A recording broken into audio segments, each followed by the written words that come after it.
नमस्कार दोस्तों, आज की क्लास में आप लोगों को मैं कांग्रेस पार्टी और इससे जुड़े हुए जितने भी अधिवेशन है और ये एग्जाम के लिए क्यों महत्वपूर्ण है वो मैं बताऊंगा आपको। एसएससी के जितने भी एग्जाम होते हैं या कोई भी स्टेट फिजिक्स एग्जाम होते हैं उसमें कांग्रेस पार्टी से जुड़े हुए क्वेश्चंस आपको देखने को मिलेंगे। तो आप ध्यान से वीडियो को देखेंगे और समझने की कोशिश करेंगे। वीडियो पसंद आए तो लाइक करेंगे, शेयर करेंगे, दोस्तों तक भेजेंगे ताकि उनको भी इससे फायदा मिले। वैसे तो बहुत सारी चैनल है देखने के लिए, आप हमारे चैनल से भी देख सकते हैं। आपको कितना समझ में आ रहा है और क्या है। ज़्यादा लंबी वीडियो रहेगी नहीं, आराम से आप छोटे से वीडियो में आप कांग्रेस के सभी अधिवेशनों को आराम से देख लेंगे जो एग्जाम के लिए महत्वपूर्ण रहते हैं। कांग्रेस पार्टी की स्थापना के विषय में की बात करें तो कांग्रेस पार्टी की स्थापना अंग्रेज के टाइम में हुई थी। जो कांग्रेस पार्टी हम देख रहे हैं वो कांग्रेस पार्टी आज है नहीं। कांग्रेस का मतलब होता है लोगों का समूह। ठीक, जिस प्रकार से कांग्रेस पार्टी हमारे यहाँ पे है भारत में, ऐसे कांग्रेस के पार्टी का समूह जो है आपका अमेरिका में भी देखने को मिलेगा। अलग अलग कई सारे देशों में कांग्रेस पार्टी चलती है। बेसिकली बात हुई थी अंग्रेजों की। जब अंग्रेज हमारे यहाँ पे शासन कर रहे थे तो अंग्रेज शासन के टाइम में उन्होंने को लगा कि भारतीय लोगों को भी एक जगह बैठने का मौका दिया जाए और उनके बातचीत रखने का भी मौका दिया जाए। तो अंग्रेजों की यही गलतफहमी हुई जो कांग्रेस पार्टी को बनाया और उसी कांग्रेस पार्टी ने अंग्रेजों को यहाँ से भगा दिया। बात वही पड़ गई, जैसे अंग्रेज को हमने व्यापार करने दिया, अंग्रेज को हमें रहने दिया, वही अंग्रेज हम पे शासन कर दिए। तो बात उल्टा हमने दोहरा दिया, जिसने हमें बनाया हमने उन्हीं को भगा दिया यहाँ से। तो कांग्रेस पार्टी जो आज हम देख रहे हैं वो पार्टी बिल्कुल नहीं है जो पार्टी पहले थी।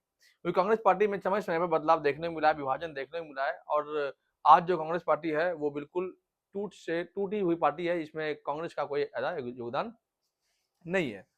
ना इनके नेता रहे, ना इनके विचार रहे पहले जैसे, ना इनके कर्तव्य रहे पहले जैसे। ठीक, तो कांग्रेस पार्टी की स्थापना वैसे तो 1885 में हुई थी। भारत की सबसे पुरानी पार्टी में से एक है।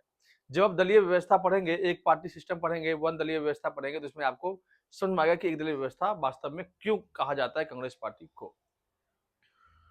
1885 में जब देश के अंदर, हमारे देश के अंदर जो वायसराय थे वो थे आपके लॉर्ड डफरिन। डफरिन के समय में ऑकलैंड के रहने वाले एक व्यक्ति था जिसका नाम था ए ओ ह्यूम और वो भारत के अंदर आईसीएस अधिकारी थे। शिमला में उसकी पोस्टिंग थी। उसी आईसीएस अधिकारी ने भारतीय लोगों को एक जगह बैठने का मौका दिया और उसी के बैठने के मौके के कारण भारत में कांग्रेस पार्टी की स्थापना हुई थी। कांग्रेस पार्टी की स्थापना 1885 में ए ओ ह्यूम के द्वारा की गई थी। ए ओ ह्यूम एक अंग्रेज अधिकारी जो आईसीएस अधिकारी थे, जो ऑकलैंड के रहने वाले थे, भारत के अंदर आईसीएस अधिकारी जिसकी पोस्टिंग शिमला में थी। कांग्रेस पार्टी की स्थापना जब हुई थी तो इसके सम्मेलन बुलाए गए थे। जब स्थापना हुई थी उस टाइम पे लगभग कांग्रेस भारतीय लोग 72 थे। 72 लोगों का एक समूह बना जिसमें अध्यक्ष जो बने थे वो थे आपके डब्ल्यू.सी. बनर्जी। रमेश चंद्र बनर्जी इसके अध्यक्ष थे और इसके बाद इसके प्रत्येक साल सम्मेलन बुलाया गया। कुछ समय सम्मेलन हुए भी नहीं लेकिन कई बार सम्मेलन से लगातार बुलाए गए। 1985 से लेकर के 1947 तक सम्मेलन चलते ही रहे, वो भी अंग्रेजों के निगरानी में। वो सारे सम्मेलन मैंने लिखवा रखे हैं, वो आप अपना ध्यान से देखेंगे और पढ़ेंगे और समझेंगे कि सम्मेलन कितने कैसे है। स्थापना 28 दिसंबर 1985 को ए ओ ह्यूम के द्वारा की गई थी। ये ए ओ ह्यूम जो थे ये एक अंग्रेज अधिकारी थे। ये एक प्रकार से आईसीएस अधिकारी कहते हैं वो थे। ठीक, इसके सम्मेलन की बात करें तो प्रथम सम्मेलन जब इसकी स्थापना हुई थी तो इसमें मात्र जो थे अध्यक्ष वो आपके कितने थे, 72 अध्यक्ष थे। ये भी एग्जाम में पूछा गया है। सम्मेलन की बात करें तो पहला सम्मेलन 1885, 1886, 1887, 1888 प्रथम सम्मेलन। इसके बाद कंटिन्यू सम्मेलन चलता रहा। 1885 में सम्मेलन हुआ था वो हुआ था बम्बई में। बम्बई में हुआ था। इसके अध्यक्ष डब्ल्यू.सी. बनर्जी थे। 1886 में कोलकाता में इसका दूसरा अधिवेशन होता है। इसके अध्यक्ष दादा भाई नौरोजी। दादा भाई नौरोजी एक पारसी व्यक्ति थे। जो पारसियों के नौरोज त्योहार आप देखते हो वो इन्हीं दादा भाई नौरोजी के दिन है और दादा भाई नौरोजी कांग्रेस के अंदर सबसे बुजुर्ग नेता में से माने जाते हैं। कई बार क्वेश्चन आता है कि old man of Congress party, तो आपके दादा भाई नौरोजी जो कांग्रेस पार्टी के दूसरे सम्मेलन के अध्यक्ष रहे थे। इसके बाद तीसरा सम्मेलन 1887 में मद्रास में हुआ था। इसके अध्यक्ष बदरुद्दीन तैयब जी। भारत के पहले मुस्लिम जो अध्यक्ष थे कांग्रेस के वो थे आपके बदरुद्दीन तैयब जी। मद्रास अधिवेशन में उन्होंने हिस्सा लिया था, जो क्वेश्चन एग्जाम में पूछा गया। 1888 में इलाहाबाद में सम्मेलन हुआ था और इसके अध्यक्ष आपके जॉर्ज यूल, जो पहले ब्रिटिशर थे, फर्स्ट अंग्रेज जिनको इसका अध्यक्ष बनाया गया था। तो पहले भारतीय डब्ल्यू.सी. बनर्जी, पहले पारसी दादा भाई नौरोजी, पहले मुस्लिम व्यक्ति बदरुद्दीन तैयब, पहले अंग्रेज अधिकारी जॉर्ज यूल। जॉर्ज यूल पहले ब्रिटिशर थे जो कांग्रेस के अध्यक्ष रहे हैं। तो याद रख करना एक बार, बक बक, बम्बई, कोलकाता, मद्रास, इलाहाबाद। ठीक है, पहला सम्मेलन बम्बई, दूसरा कोलकाता, तीसरा मद्रास और चौथा इलाहाबाद। बम्बई की अध्यक्षता बनर्जी साहब ने की थी, कोलकाता सम्मेलन की अध्यक्षता नौरोजी साहब ने की थी, मद्रास की अध्यक्षता तैयब जी ने की थी और इलाहाबाद की अध्यक्षता अंग्रेज अधिकारी जॉर्ज यूल ने की थी। ठीक है, ये आप ध्यान में रखना। नेक्स्ट आपका आता है 1889 का सम्मेलन, 1896, 1905, 1906, 1907, 1911, 1912, 1960। 1989 का सम्मेलन हुआ था, वो हुआ था आपका बंबई में। बेटरमैन साहब थे, ये भी अंग्रेज थे। ठीक, बेटरमैन साहब लगातार 2 बार कांग्रेस पार्टी के अध्यक्ष रहे हैं। ठीक, विलियम बेटरमैन नाम इसका है। बेटरमैन साहब की बात करें तो भारत के अंदर कांग्रेस पार्टी के 2 बार अंग्रेज अधिकारी जो अध्यक्षता की थी वो थे आपके विलियम बेटरमैन, जो कि अंग्रेज थे। 1896 कोलकाता अधिवेशन, रहीमतुल्लाह सयानी इसके अध्यक्ष थे और यही कोलकाता अधिवेशन था 1896 का जब पहली बार भारत के अंदर वंदे मातरम गाया गया। वंदे मातरम गाया गया। भारत का राष्ट्रीय गीत वंदे मातरम पहली बार 1896 में कोलकाता अधिवेशन में गाया गया। वंदे मातरम जो है ये आनंद मठ की पुस्तक, उसका एक श्लोक है। ठीक है, उससे लेकर के बनाया गया वंदे मातरम राष्ट्रीय गीत, ये आपको याद रखना है। 1905 बनारस में इसका अधिवेशन होता हुआ, गोपाल कृष्ण गोखले इसके अध्यक्ष थे। ठीक है, गोपाल कृष्ण गोखले की बात करें, इनका पूरा नाम गोपाल कृष्ण गोखले, गोपाल कृष्ण गोखले साहब गोखले थे। ये महात्मा गांधी के राजनीतिक गुरु भी थे। 1905 में ही हमने देखा कि बंगाल का विभाजन होता है। ठीक है, क्या होता है? बंगाल का विभाजन। बंगाल का विभाजन जो है लॉर्ड मिंटो के समय में होता है। बनारस में गोखले साहब की अध्यक्षता हुई थी। 1906 में कोलकाता अधिवेशन, दोबारा जो है दादा भाई नौरोजी कांग्रेस के अध्यक्ष रहते हैं। इसके बाद 1907 में सूरत अधिवेशन होता है, रास बिहारी बोस इसके अध्यक्ष होते हैं और इसी टाइम में हमने देखा कि इसी टाइम में देखा कांग्रेस पार्टी के पहली बार विभाजन हुआ था। 1905 की बात करें तो बंगाल विभाजन के समय बंग भंग आंदोलन की बात करते हैं और रविन्द्रनाथ टैगोर ने इसी समय में अमार सुनार बांग्ला नामक गीत लिखा था और अमार सुनार बांग्ला के गीत को आज बांग्लादेश का राष्ट्रीय गीत माना जाता है। स्वदेशी आंदोलन इसी समय में देखने को हमें मिलता है।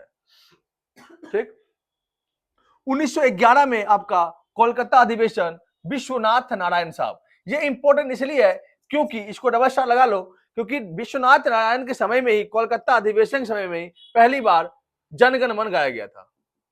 जनगण मन, भारत का राष्ट्रीय गान जनगण मन, जिसके रचयिता रविन्द्रनाथ टैगोर, वंदे मातरम जिसके रचयिता बंकिम चंद्र चट्टोपाध्याय जी थे। ठीक है, 1912 पटना अधिवेशन, और ये इसके आरएन थे, अंग्रेज थे, इसका पूरा शॉर्ट फॉर्म नाम लगा दिया मैंने, आरएन, अंग्रेज अधिकारी थे, इसके सरनेम आपको याद रखना, आरएन। पटना अधिवेशन 1912, और इस समय भारत के अंदर भारत की राजधानी कोलकाता शिफ्ट करके दिल्ली लाया गया।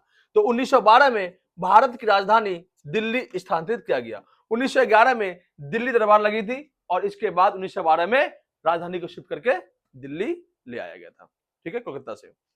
1916 में लखनऊ अधिवेशन हुआ था और एसी मजूमदार जो थे वो कांग्रेस पार्टी के अध्यक्ष थे और दोबारा इसमें हमने कांग्रेस पार्टी का विभाजन देखने को मिला है। अब यहां से थोड़े बहुत इंपॉर्टेंट चीजें वो देखेंगे। 1917 में जो अधिवेशन हुआ था और 1917 में ही चंपारण मूवमेंट हुआ था, इसकी अध्यक्षता कोलकाता में हुई थी, स्थान कोलकाता था इसका, और पहली महिला अध्यक्ष थी एनी बेसेंट। भारत की पहली कांग्रेस पार्टी की पहली महिला अध्यक्ष एनी बेसेंट थी, जो कि अंग्रेज थी। ठीक, मतलब अंग्रेज में विदेशी थी, मतलब यूरोप की थी, इस तरह से अंग्रेजी कहते हैं इसको। 1918 में बंबई में हसन इमाम साहब कांग्रेस पार्टी के अध्यक्ष रहे। 1923 में दिल्ली के अंदर अधिवेशन हुआ और अबुल कलाम आजाद इसके अध्यक्ष रह चुके थे। अबुल कलाम आजाद की बात करें तो ये सबसे युवा कांग्रेस के अध्यक्ष मुस्लिम के अंदर थे। मुस्लिम अध्यक्षता में सबसे युवा व्यक्ति थे आपके अबुल कलाम आजाद। ठीक है, दिल्ली अधिवेशन में अध्यक्षता ली थी। 1923 की बात करें, 1923 में हमने देखा कि चित्तरंजन दास जो कि सुभाष चंद्र बोस के राजनीतिक गुरु थे, और मोतीलाल नेहरू, इन दोनों ने मिलकर के 1923 में स्वराज पार्टी की स्थापना की थी। स्वराज पार्टी की स्थापना की थी, ये ध्यान रखना है। 1923 में 1924 में बेलगाम अधिवेशन, गांधी जी एक ही कांग्रेस की अध्यक्षता के अंदर भाग लेते हैं, वो आपका है बेलगाम अधिवेशन, कर्नाटक में है, और बेलगाम अधिवेशन की अध्यक्षता महात्मा गांधी करते हैं। एक ही अधिवेशन में उन्होंने भाग लिया था 1924 में। क्वेश्चन कई बार पूछा गया। 1925 के अधिवेशन कानपुर में भारत की पहली महिला भारतीय थी सरोजिनी नायडू, जो भारत की पहली गवर्नर भी रही है उत्तर प्रदेश की, वही आपका है सरोजिनी नायडू, जो 1925 में कानपुर के अधिवेशन की अध्यक्षता की थी। 1929 की बात करें तो लाहौर अधिवेशन, नेहरू जी इसके अध्यक्ष थे और इसी दिन पूर्ण स्वराज की मांग हुई थी।